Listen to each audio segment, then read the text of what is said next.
Hello everyone, we will be starting our webinar in 2 minutes.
Hello and welcome to our webinar on customer experience and why it is crucial today.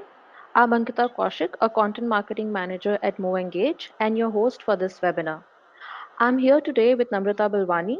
She's an experienced leader in digital marketing and skilled to bridge the gaps between business, marketing, and technology functions in an organization. Namrata is a passionate orator and rigorously discusses the importance of having the best customer experience using smart marketing technologies and strategies. Hello, Namrata. Thank you for joining us. Thanks, Ankita. Hi, everyone. It's really good to be here. I hope you enjoy this webinar. I'm talking about my favorite thing, customer experience. It should be great.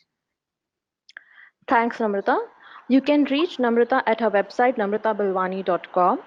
Now, before we begin this webinar, let's do a quick technical check and go through some ground rules. If you can hear me, please click on the raise hand option that is on your right hand side of your screen.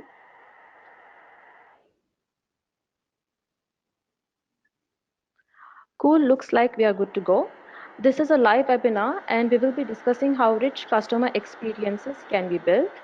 We will also understand the concepts through use cases from some really cool brands. Please remember, we have a Q&A session at the end of the webinar, so feel free to key in your questions via the chat window on the right-hand side of your screen. We will get the answers for you for the same.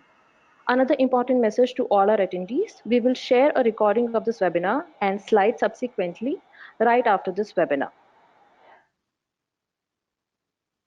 Now let me take a quick minute to speak about MoEngage.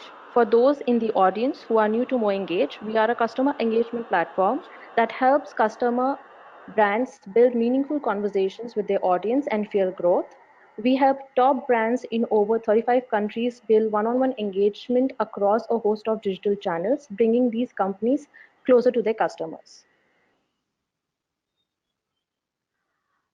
Well, it's been 5 years that MoEngage has been scaling up and solving marketing challenges innovatively for brands worldwide. We work with a diverse list of brands across the globe, helping them offer best customer experience to their end customers. Now, let's learn how the best customer experience can be built. Over to you, Namrata. Great, Ankita. Let's start by talking about customer experience to begin with, right? What's good customer experience and why is it important? The fact of the matter is that customer experience means not just the larger strategy or your larger discussion on what's the customer purchase journey. It's also about every single interaction that the customer has with you. And that translates to both people and product. And in this case, what I think is really important is that micro experiences really matter. So let me give an example of a good and bad micro experience. If you go to any Starbucks, and that's certainly my experience in India, when I go to a Starbucks that I visit habitually, even 1 year later, if the barista is the same, that person still remembers my name. And I think that's a great experience without technology, right? It's person to person, but it matters. I'll give you a second experience of something that I felt was a bad customer experience. I tried to book a car rental, like a short-term car rental. You log on to the app, you book the car, you go to the location, pick up the car, use it for half an hour, 1 hour, pay for it, and so on. Now, unfortunately, after I booked the car and I went to the location, even though it showed me that the car was on that at that place, it wasn't there. It wasn't there, and I tried to contact customer service, but I went to the app and I realized that there is no number. So when I say help, it's either filling in a form or some sort of chat that I didn't have time for.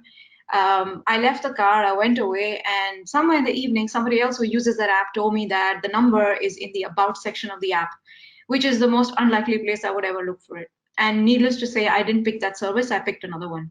So no matter how much you try and do the best kind of marketing and the best kind of customer engagement, in that moment in time, what you deliver to the customer makes a big difference. What does positive customer experience therefore mean? If you look at this chart on the right, it's a PwC survey that says that customers are willing to pay a premium for good customer experiences. And that means that once those customers are willing to pay more, you are moving them, and hopefully a lot of them, from awareness to actually becoming advocates, right? So they're not just converting and becoming your customers, some of them are becoming your customer advocates. Those customer advocates typically spend more than your average customer, and there are studies that have shown that as well. Now, the fact that they're advocates means they evangelize your brand, they refer your brand to their friends, you get more referrals because of that, and that positive experience translates to your new referrals coming and probably paying more for a positive customer experience. And therefore, this is really a virtuous loop. And that's why good customer experience is equal to more revenue. Now, let's look at what that means from the standpoint of mobile.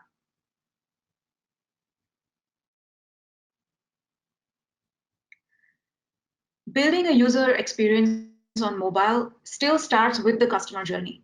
That doesn't change regardless of what medium you're on. And what that means, therefore, is you're going to look at the motivations. So evaluate what motivates the customer to keep progressing in this experience with you. Why should they be with you? And what is the moment of truth at which that customer decides that they want to continue engaging with you? And that's really somewhere where you establish an emotional connect with that customer. And there's emotion could be even bargaining, but knowing that this brand can give me the best offer. Going on from there, you would look at your mobile user journey, which is the user stories and use cases. User stories is really saying, I as a, let's say I'm a working professional, I want to rent a short-term car. And the reason I want to do it is it helps me get from point A to point B without having the hassle of buying my own car or without spending a lot of money on cabs. Taking that on, you would build larger use cases, which are really the more technical implementation of all these user stories and a more technical description to say what are the various use cases with which this consumer or this user would interact with my brand on my device or on their device on my app. One of the best ways to capture that seamlessly is to always ensure that the user achieves their goal. And you and I know that when we log on to websites and apps that bombard us with a lot of notifications or make it very difficult for us to find information, and all we want to do is we know what we want to do and we want to just get to that point, we find that annoying.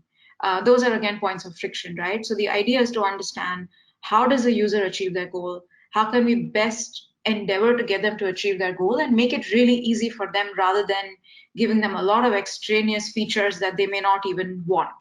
And that comes, of course, from research, from looking at actual usage of the app and not overloading the app with so many features that you might not even have enough customers using. At the end of the day, is that experience enjoyable for that customer? I think is and that can be measured in various ways, right? One would be how much efficiency. So how fast can they go from doing the task that they wanted to using your app? Does it add to efficiency? Does it add to the way they find the information? Does it make it enjoyable for them to interact with you? These are all ways in which you can measure whether those features are working for you or not. There's been a lot of debate in the mobile world about mobile apps. as well as progressive web apps. So let's just talk about that for a minute. In general, native apps have been the way that a lot of brands have grown, and especially the ones that provide pure utility. You download the app and you book your taxi, or you book a flight, or you book anything else. But native apps also have their own drawbacks. One being that how many apps does a customer choose to keep on their phone, especially the ones that choose to have apps with lower storage. They would always look at what are the top apps and then keep deleting the ones that they don't use. The second is that even after downloading an app, a lot of customers just simply forget about the app, or they use it once or twice and never again. There's also issues in terms of how do you get more customers to find you? So unless you have a website that allows you to be on search, pure app optimization may not always get you new customers, right? You need to see what works for you. And that's where progressive web apps can help. One, in terms of your ability to attract newer customers who may not want to download the app.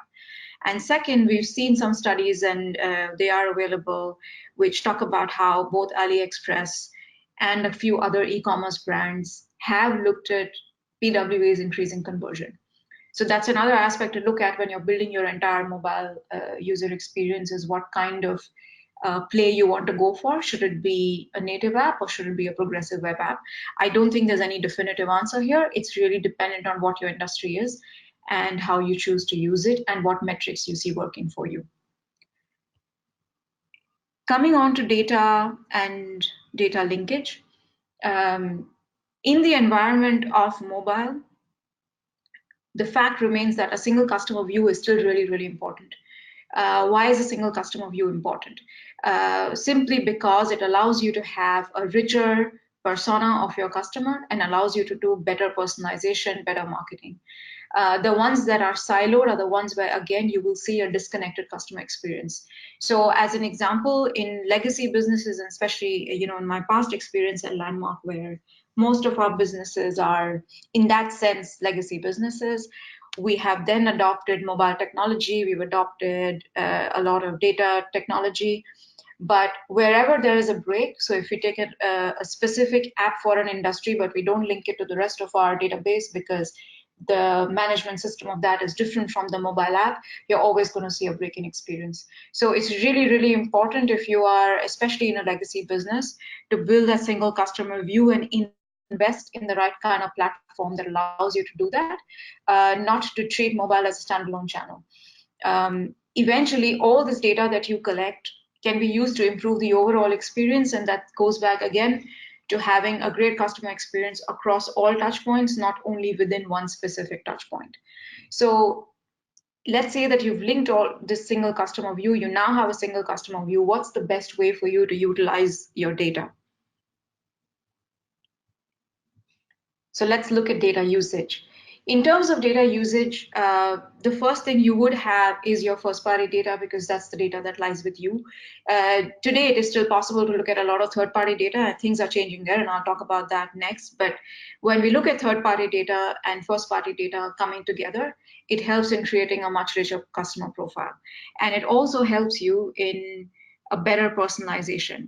Now, my view on personalization is that it's not about the quantity, right? It's really about the relevance.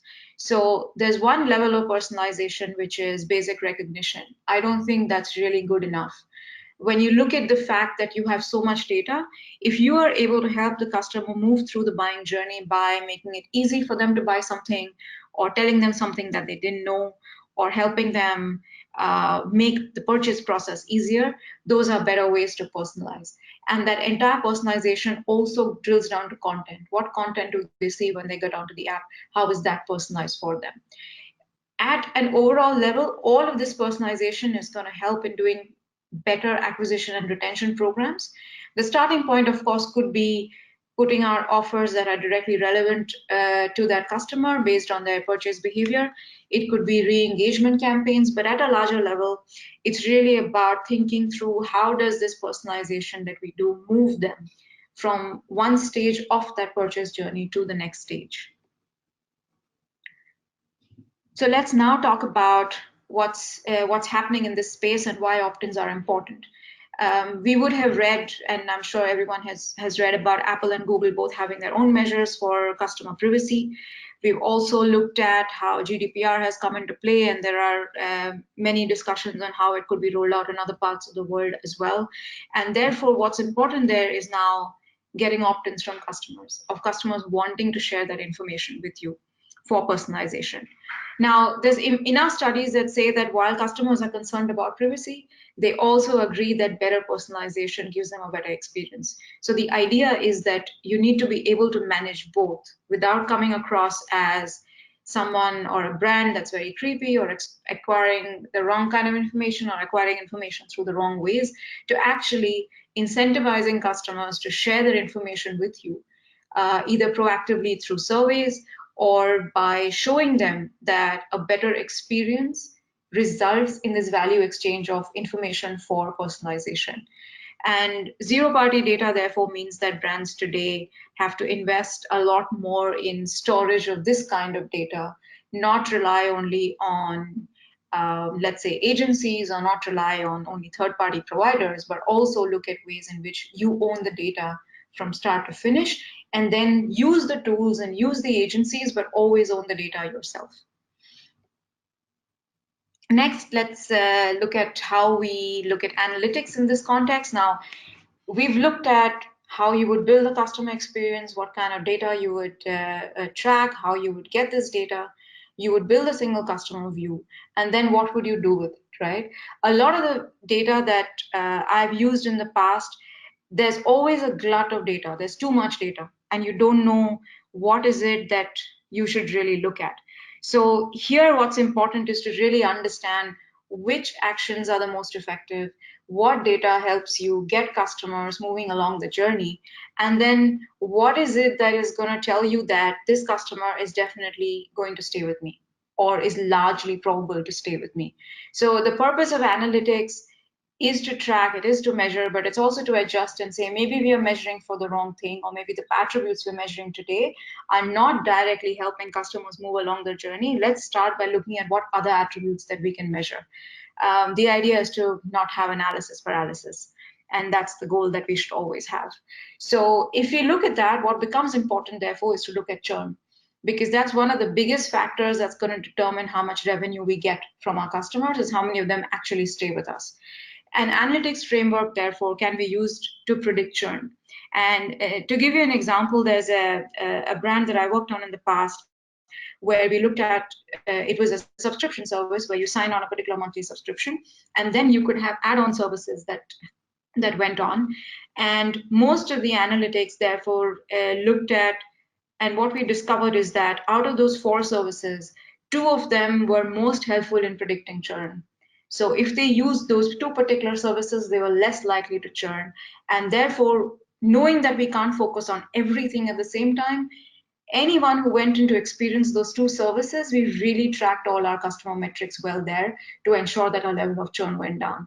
And that made a real difference. So prediction of churn, again, it's important to identify which measures are important for you to understand that, and therefore look at how personalization then can become more effective. And this personalization, again, does not have to be only online personalization, because if you're a brand that interacts with consumers in the offline and the online space, as long as you have the unification of data, you can use the same data to provide a personalized experience in the offline space as well. It definitely costs about 5 times more to acquire a new customer than it does to retain one.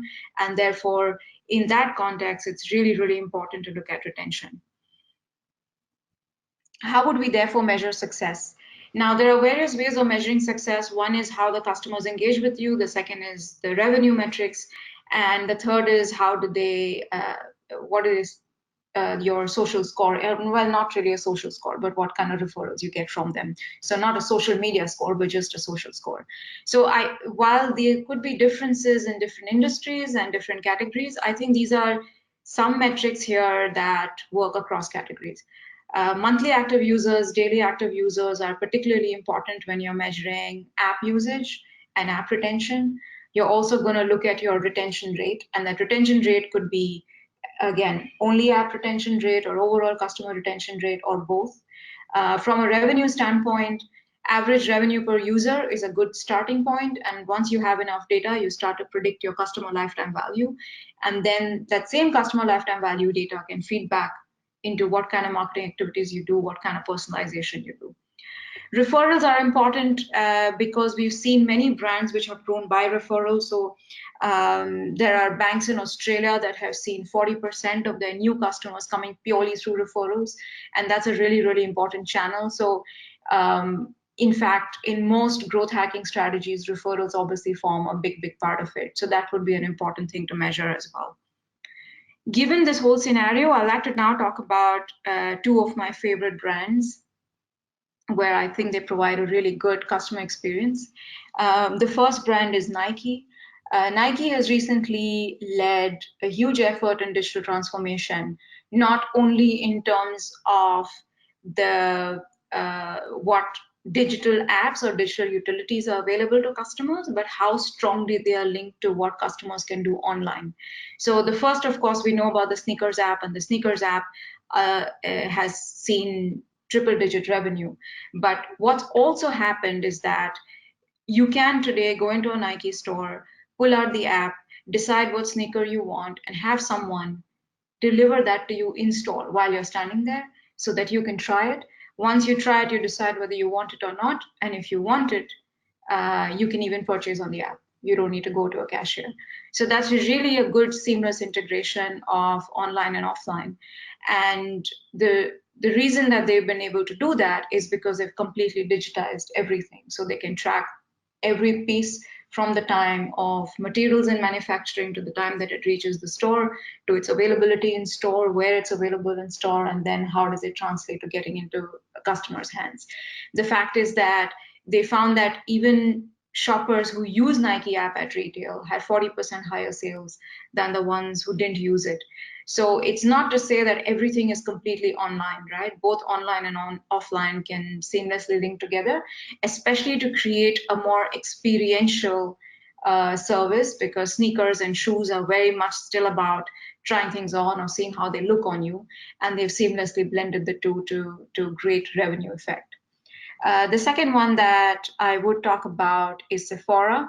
Now, in the case of Sephora, what they did and what was really interesting about that is that from the get-go, they've always encouraged customers to use the tool or use their app in store.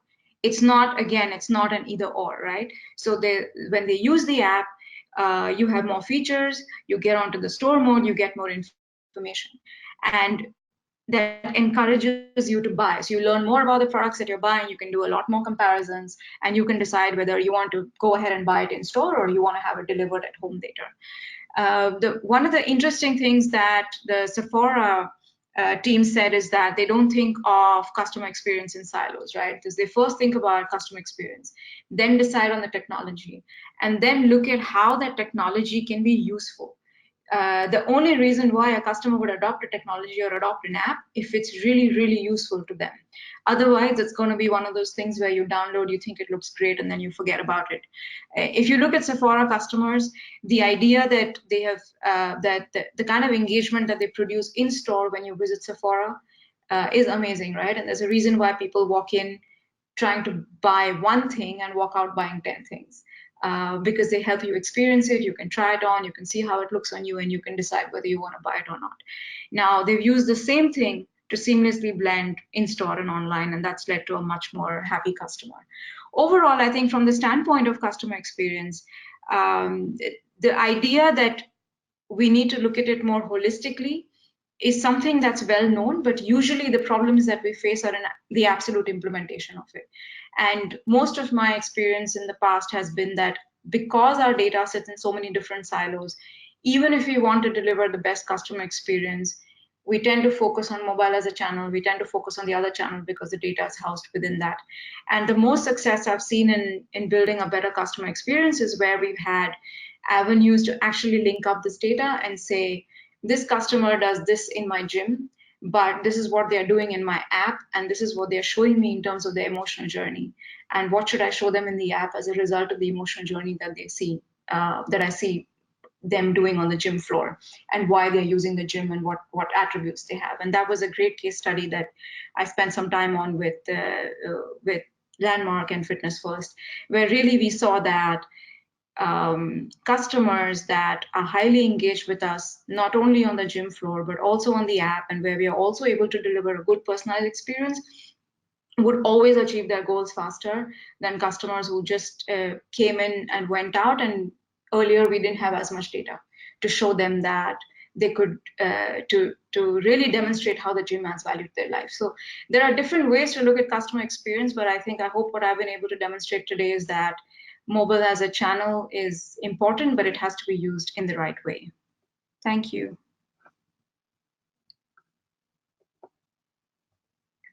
Thanks, Namrata. That was very insightful, and I'm sure our listeners will agree. We appreciate you taking us through the different parameters involved in winning customers' trust and love. Now we are running a poll that will appear on your screen. I encourage all our attendees to participate in the same.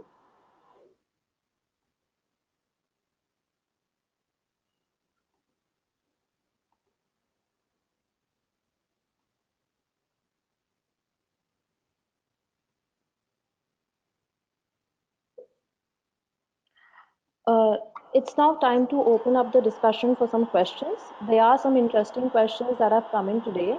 Let's try and cover as many as we can.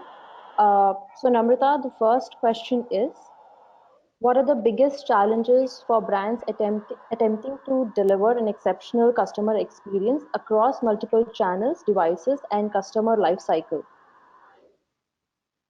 Thanks, Ankita. Just to respond to that, I think the first thing is that it's really important to understand the shifting customer journey. And because the customer is always on a journey and brands are always trying to keep up with their customer, it's always a challenge, but that's the first one. And in order to conquer that, it's really about how much you invest on data. The second aspect is that in trying to keep up with that customer, how do you build the single view? And as I said, for legacy businesses where there are a lot of on-premise systems and then there are newer systems, you're always trying to put that together to give you a good experience. And the third is that you need the right people to manage all this data, because we capture a lot of data today, whether it's every stage of an app usage, you capture data on what they do on that screen, but who's analyzing the data and what they do with it becomes really, really important. So those would be the top three. Cool. Thanks, Namrata. The second question is acquisition versus retention. What should you focus on? I think that's a little bit of a trick question. I don't think it's an either or. You need to focus both on acquisition as well as retention. So when you start out by acquiring a customer, you do need to think through what kind of retention journey you would put them on. And you do need to think through how you would start identifying whether the customer is going to churn. So as an example of the last, when I was talking about the last experience I had in my previous company, and we looked at fitness and how the average member spend of the retained customer was almost twice as much of a churn customer. The reason for that was because we were able to identify which of those services made sense for that customer and identify which services meant they would stay with us. So in starting out, I would say you may build a great acquisition strategy, but you do need to follow it up with a good retention plan as well. Okay. Thanks, Namrata. We have another question. Let's see if we can make this our last question.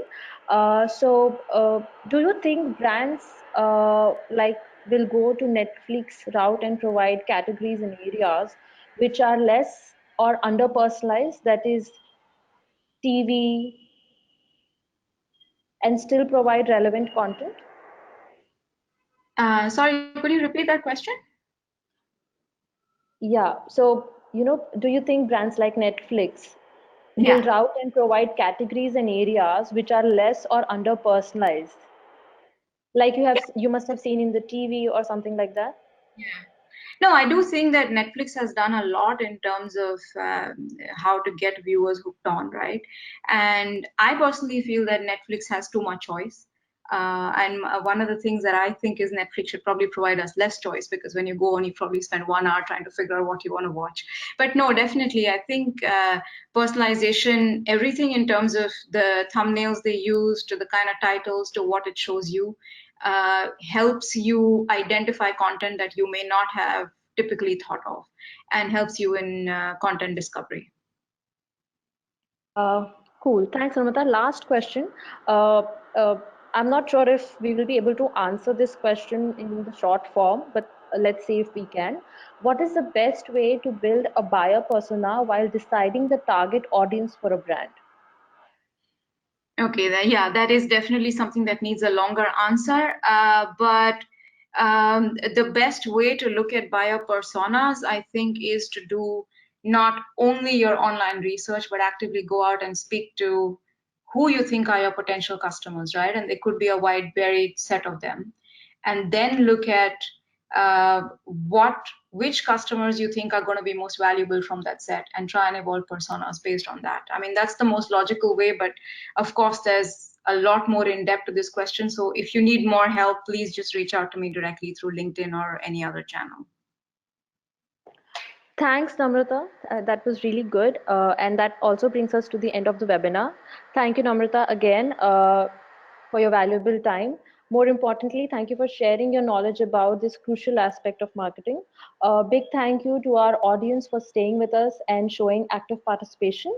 We will share a recording of this webinar in the coming days, so stay tuned to MoEngage and have a great day ahead, everybody. Thank you. Thanks for listening, everyone.